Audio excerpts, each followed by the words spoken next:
বিসমিল্লাহির রহমানির রহিম। দর্শক, মাঝে মাঝে কি মনে হয় জানেন, আমাদের বাংলাদেশে কিছু রাজনীতিবিদ এমন কিছু কথা বলে, মনে হয় ওদের কথা শুনলে মনে হয় যে আমাদের বাংলাদেশে গায়ের পেটে যে দুধ আছে, এই দুধের ভিতরে ভেজাল থাকতে পারে, কিন্তু ওই নেতা কর্মীদের ভিতরে কোনো ভেজাল নেই। আমি এই কথাটা কেন বললাম, দেখেন আমার স্ক্রিনে একটা ভিডিও দেওয়া আছে। জামাত নেতা, কয়েকজন জামাত নেতা মিলে একটা বাড়ি ভাঙচুর করতেছে, লুটপাট করতেছে এবং কি জায়গা দখল করতেছে। তাহলে এরাই যখন আবার আমাদের জনসভায় বক্তব্য দেয় যে বাংলাদেশে কোন লোক যদি একটা প্রমাণ দিতে পারে যে আমাদের জামাত নেতারা কেরি কাছে চাঁদা চাইছে, আমাদের জামাত নেতারা এই কেরি কাছে বিয়াদবি করছে, তাহলে এদের কি কি কথা বলবো বলেন।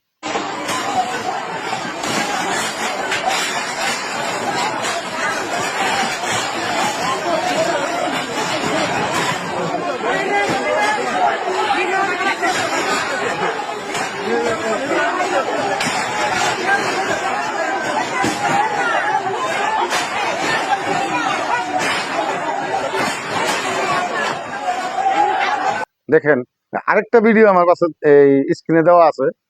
এই ভিডিওর মধ্যে জামাতের এক নেতা 50,000 টাকা এক ব্যবসায়ীর কাছে চাঁদা চাইছে, এটার কল রেকর্ড ফাঁস হয়েছে।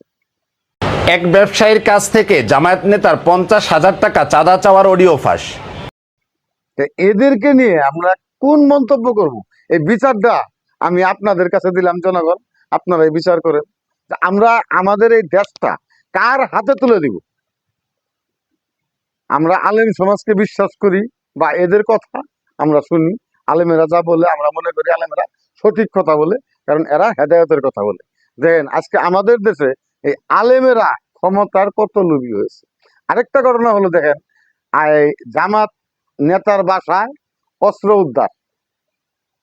আমি আরেকটা ভিডিও আপনাকে দেখাইতেছি, জামাত নেতার বাসায় অস্ত্র উদ্ধার। ধানমন্ডিতে অভিযান চালায় পুলিশের counter terrorism and transnational crime unit CTTC. Police জানায় অবসর ভবনের 4 তলায় দীর্ঘদিন ধরেই ঢাকার কেন্দ্রীয় কার্যক্রম পরিচালনা করে আসছে তারা।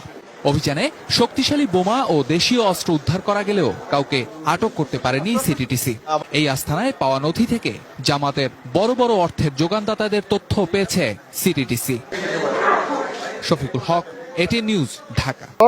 আমি আপনাদেরকে অনুরোধ করে বলবো, আমার এই ভিডিওটা আপনারা দ্রুত শেয়ার করে দিবেন, কারণ এই জিনিসগুলা আমাদের বাংলাদেশের জনগণকে দেখানো দরকার আছে।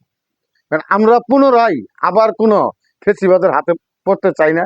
দর্শক, আমার এই ভিডিওটা যদি ভালো লাগে থাকে আপনাদের, তাহলে আপনারা দ্রুত একটু শেয়ার করে দিবেন, যাতে জনগণ দেখতে পারে।